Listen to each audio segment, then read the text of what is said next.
5, 4, 3, 2, top départ Vendée Globe 2024.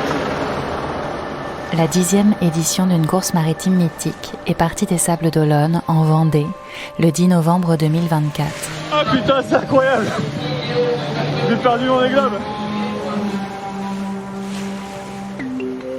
Depuis 35 ans, seulement 116 marins ont pris le départ du Vendée Globe. Un tour du monde à la voile, en solitaire, sans assistance et sans escale. C'est très peu, comparé aux alpinistes à s'être lancés à l'assaut de l'Everest. Voilà à quoi ça ressemble quand le public est parti. Quasiment. On est entre nous, entre IMOCA. Ce sont les voix de ces marins que vous entendrez au fil de ces épisodes revenir sur leur expérience de cette course d'exception, de la préparation jusqu'à l'arrivée.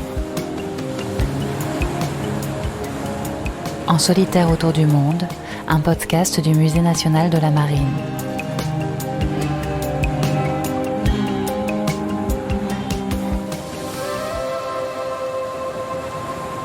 Édition 2024.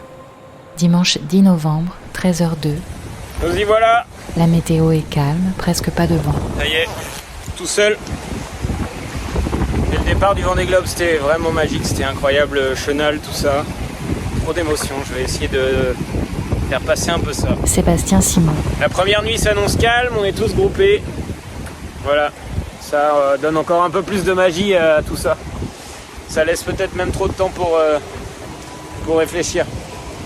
C'est difficile de s'imaginer qu'on revient à la maison dans 2 mois et demi.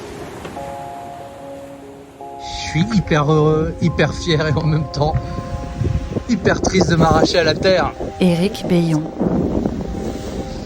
Ah là là, voilà. J'étais pas super fier de ma première nuit là, avec des mauvais choix, et du coup je me suis retrouvé un peu Johan Richomme. en arrière du groupe de tête. Du coup là, au passage du Cap Finistère, j'ai vraiment cravaché. J'espère pas avoir pris trop de risques avec le bateau. Voilà, il y a quand même 30 nœuds là encore, et 45 de cette nuit. Épisode 2. Top départ. Fin octobre 2024, 40 marins et leurs équipes s'installent aux Sables d'Olonne pour les derniers préparatifs. Jamais la course n'a compté autant de participants. En 2000, ils étaient 33, en 89, 13. Ni de participantes, elles sont 6 femmes cette année. Tous les 4 ans, c'est la même chorégraphie. Le village Vendée Globe voit petits et grands, passionnés de mer, affluer durant les 3 semaines qui précèdent le départ. Mécanos et architectes s'affairent au dernier réglage des voiliers superpuissants, tandis que les marins jonglent entre donner des interviews et rester focus sur leur course.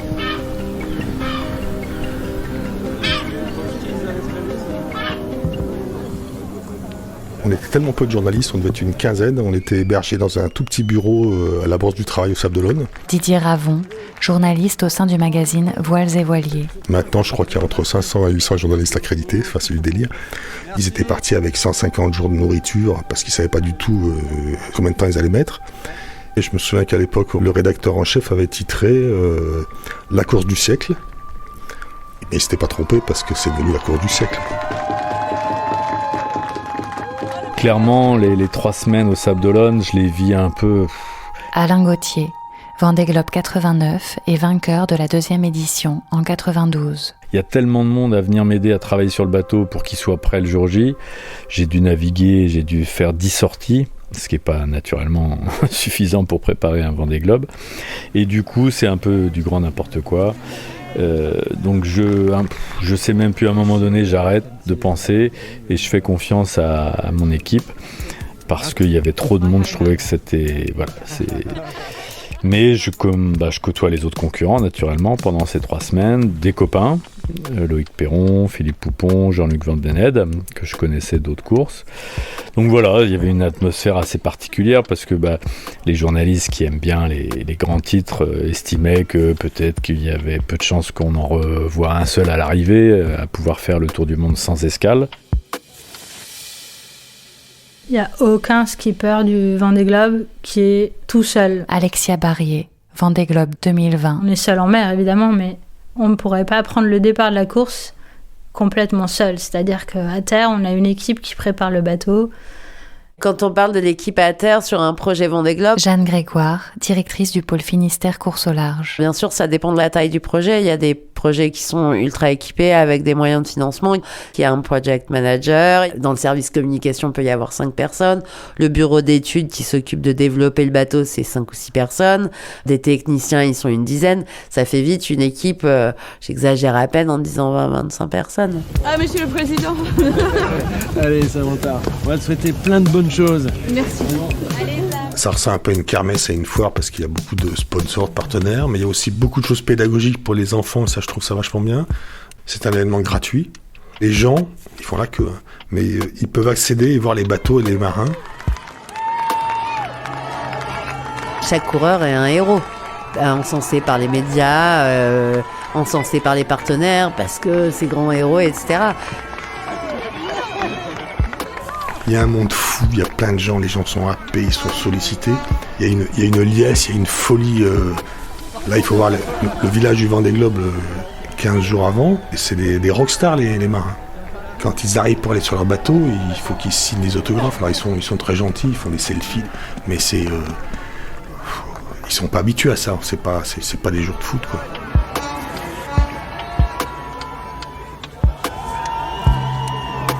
Le jour du départ, on est dans une zone d'attente avant d'aller saluer les officiels, répondre aux questions des médias. Alexia Barrier. On descend sur le ponton du Vendée Globe pour arriver à son bateau. Et à bord de mon bateau, il y avait mes préparateurs et ma famille. Et ils m'avaient fait une surprise. En fait, comme le bateau est vieux, on n'a pas eu les sous pour faire une peinture. Ils voulaient lui redonner un petit coup de peps, donc ils m'ont mis une espèce de rose fluo pétard. D'ailleurs, quand ils me l'ont montré, ils m'ont dit « mets tes lunettes de soleil avant d'aller sur le bateau ». C'était vraiment trop chou.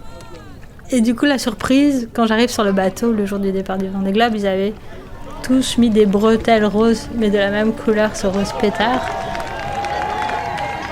Et en fait, je m'en suis pas rendu compte tout de suite parce que j'étais pas vraiment là, quoi. Évidemment, j'embrasse mes proches. Je leur dis au revoir, mais pour moi, j'étais en mode, pas robot, mais en mode automatique à ce moment-là. C'est dans le regard de l'autre qu'on souffre le plus, évidemment. C'est toujours plus dur pour ceux qui restent. Dans tous les métiers d'absence, c'est ça, la plupart du temps. Loïc Perron, navigateur, Vendée Globe 89, 92, 2008. Et ça a été le cas. Mais autant c'est assez facile quand on n'a pas beaucoup de gens à regarder, quand on regarde dans les yeux, seulement sa femme, et c'est déjà beaucoup. Mais quand il y a en plus un peu plus d'attachement familial avec des enfants, c'est vachement dur. On n'a pas de moteur sur nos bateaux, il n'y a pas d'hélice, il n'y a rien du tout, donc il y a forcément des bateaux de pêche d'ailleurs, ce sont des pêcheurs qui nous ont tirés. Il y a un immense chenal qui fait 2600 mètres, je crois, de tête. Chaque bateau part selon un ordre très précis et est remorqué par un chalutier des Sables d'Olonne. Il y a des bateaux partout, il y a des gens, quel que soit là, il y a des gens partout sur le bord de la route, dans les immeubles, des cornes de brume, feux d'artifice, ça fout la chair de poule. Je pense que c'est le moment qui permet de faire la transition pour les coureurs. Entre les petits fours, machin, et puis ce chenal absolument mythique, avec énormément de monde, avec des gens qui crient, où ils sont devant, où ils n'ont pas à s'inquiéter du bateau, parce que c'est encore l'équipe technique qui gère le bateau. Quand on sort sur le chenal, il y a un protocole qui est mis en place à cause du Covid. On n'a pas beaucoup de public. C'est quand même mes préparateurs qui géraient le bateau et moi j'ai pu aller à l'avant du bateau, à l'avant du mât et saluer les gens qui étaient à leur balcon. C'était vraiment sympa de voir quand même quelques personnes. Et moi je sautais comme un petit cabri sur le pont de mon bateau, comme s'il y avait des millions de spectateurs. J'étais trop contente d'aller jusqu'à la ligne de départ et après, encore une fois, c'est l'équipe qui prenait en main l'installation des voiles en fonction de la météo. Et par contre, ce départ, il a duré des heures parce qu'il y avait une brume à couper au couteau Et du coup, on n'a pas pu partir à l'heure prévue. Autant j'ai été concentrée et pas grand-chose ne m'atteignait quand on est arrivé sur la zone de départ, autant tout ce moment d'attente et de suspense de savoir quand est-ce qu'on allait partir, ça commençait à faire monter une petite angoisse.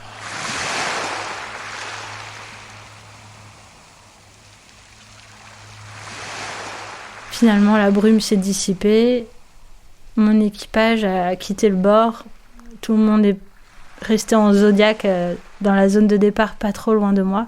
Le dernier moment un peu clé, c'est quand les équipes techniques quittent le bateau. Et le dernier qui quitte le bateau, et là le skipper se retrouve en solitaire. Et là, on commence la séquence de départ. Donc, 10 minutes avant le départ, on se positionne pas trop loin de la ligne pour ne pas avoir à trop manœuvrer, puisque les manœuvres, c'est beaucoup d'énergie dépensée et des risques de collision avec les autres bateaux. Coup d'envoi dans 1 minute 30, 1 minute 45 exactement. Des milliers de gens. Vous savez, il y a des embarcations qui sont venues de toute la Bretagne, de la Bretagne Sud, de l'île de Ré, de l'île Dieu, des catamarans, des bateaux de pêche, de grosses embarcations, des vedettes énormes. Le temps, Dominique ou Pierre-Louis? Un temps très maniable, un ciel gris, mais une mer belle, des vents faibles. Les vents vont se renforcer à partir de demain. Attention, compte à rebours. Dans 3. 3, 2, 1, stop, départ. Le départ est donné. Je lance mon pingouin qui a fière allure sur la ligne de départ et c'est parti. Voilà, vous l'avez entendu, Fabrice, le départ de cette 3e édition du Vendée Globe, confirmation. Très très bon départ de cette 3e édition. Et puis après, ça y est, ça part en mode course. Qu'est-ce que je dois mettre comme voile? Ça va être quoi l'angle? Est-ce que le vent il est comme j'avais prévu? Où est-ce que je me place par rapport à l'adversaire? Là, on rentre dans la compète.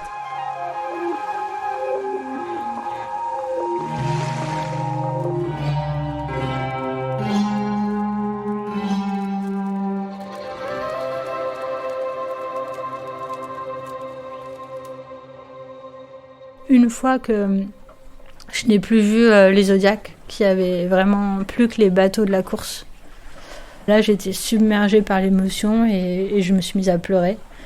Je sais pas, des larmes de joie, pas de peur, une délivrance de me dire ça y est, enfin, c'est parti.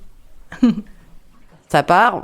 La dernière fois, il y avait une bouée. Là, on est voué à partir à fond. Nous, on rentre à terre, on allume la carto. Donc là, on devient un carto addict, comme on dit. C'est là où ça repart sur le fait de se dire ils partent faire un tour du monde. Déjà, revenez entier. Rien que d'y penser, j'ai la petite émotion qui monte. Comme disent les Anglais, sail safe et sail fast.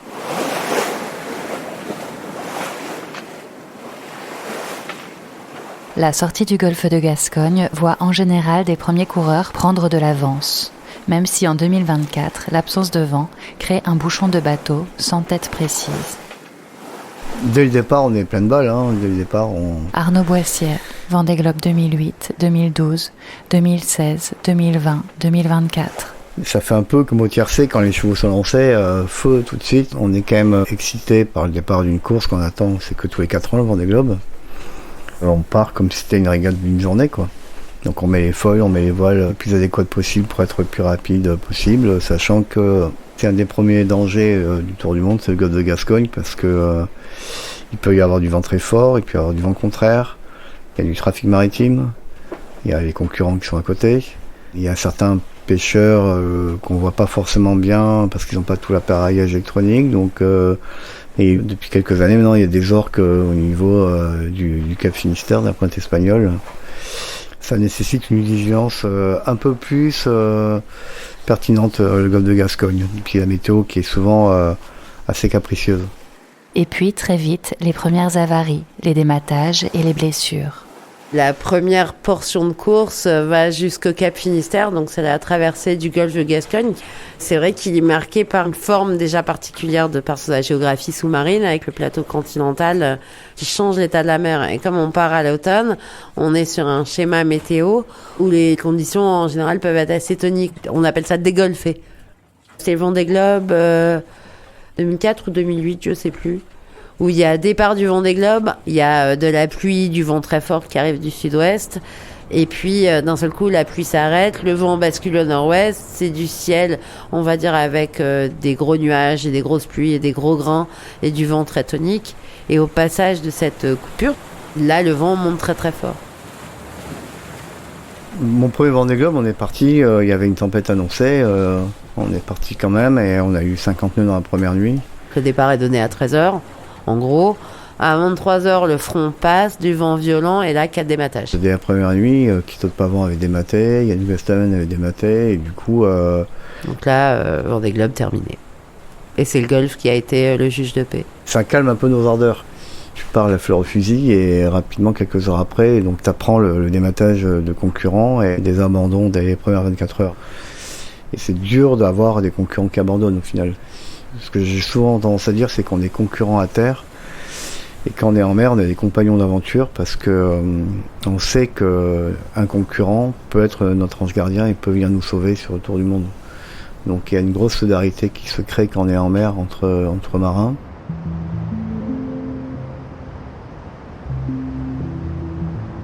Puis, c'est le passage du Cap Finistère, à l'extrême nord-ouest de l'Espagne, en Galice, pour ensuite viser l'équateur. On est lancé comme ça au large, dans les premiers jours de course, c'est un peu hors du temps. Damien Seguin, Vendée Globe 2020 et 2024. On ne sait pas trop comment on va réagir à long terme, comment le corps va réagir, comment le bateau va réagir aussi. De temps en temps, il y a des conditions météo qui demandent à attaquer dès la première nuit, parce que c'est là que l'écart va se faire. Les premiers jours sont assez intenses sur ce début de Vendée Globe parce que les situations météo s'enchaînent assez rapidement et c'est très compliqué de traverser cette première partie de course qui va nous emmener jusqu'à l'équateur.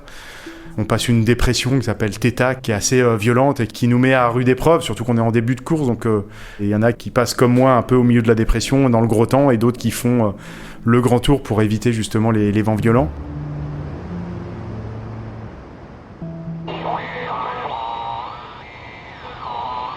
Après, on récupère les positions sur le logiciel de navigation, donc on peut jouer à faire des routages et tout. Et puis, il y a toujours un téléphone allumé dans l'équipe pour suivre le skipper s'il y a un problème. Jeanne Grégoire, directrice du pôle Finistère course au large. Ça peut être une casse matérielle qui n'a absolument pas d'impact sur la santé du skipper, mais qui peut impacter la stratégie de course, auquel cas on n'a pas envie que les autres équipes soient au courant. Est-ce qu'il se passe quelque chose de grave? Donc il faut sécuriser, savoir où on en est avant que l'info soit diffusée, prévenir la famille s'il y a quelque chose de grave. Voilà, il y a tous ces paramètres-là à prendre en compte. C'est 3 personnes de l'équipe en contact direct avec le bateau pendant la course. Voire faire des quarts aussi pour rester en veille sur le bateau.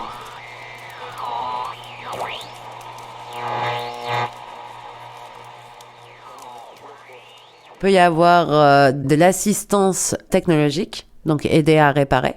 Par contre, il n'y a pas le droit de prendre la main sur l'ordinateur et il n'y a pas le droit d'envoyer d'informations météo qui aient été traitées.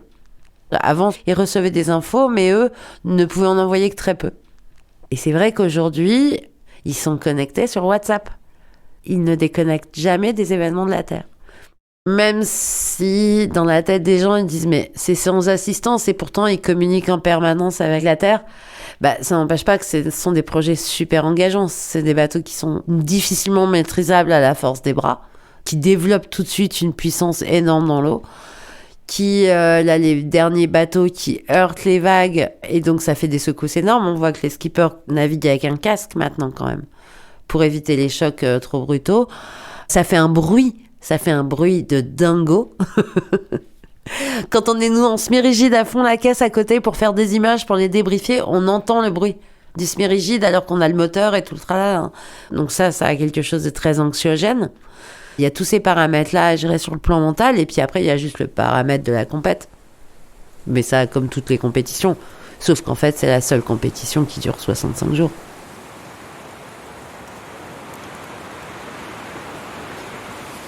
En 2020, j'ai eu beaucoup de chance parce que le départ était donné dans un vent très très calme, même trop. Isabelle Joschke, Vendée Globe 2020 et 2024. Mais moi, je préférais ça. Sur la ligne de départ, j'étais sereine.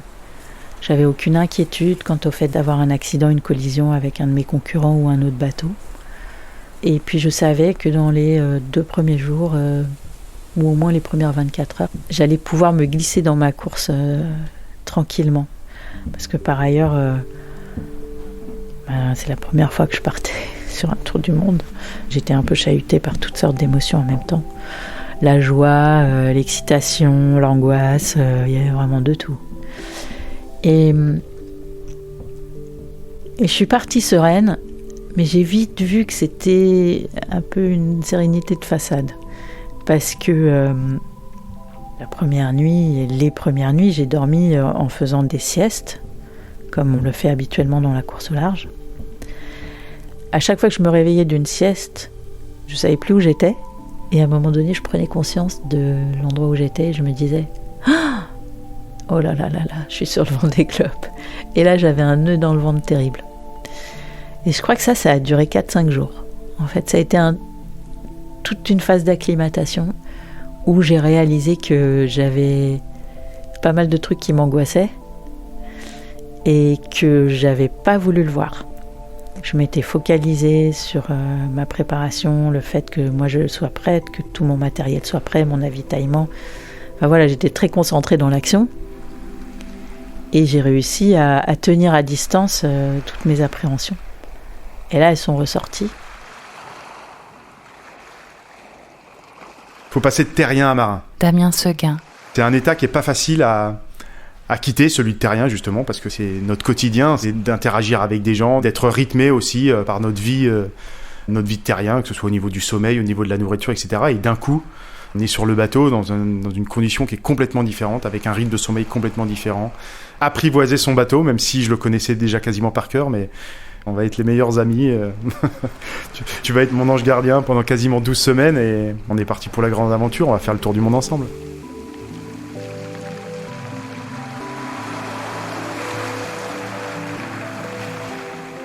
En solitaire autour du monde, un podcast du Musée national de la marine. À suivre, épisode 3. Passer l'équateur.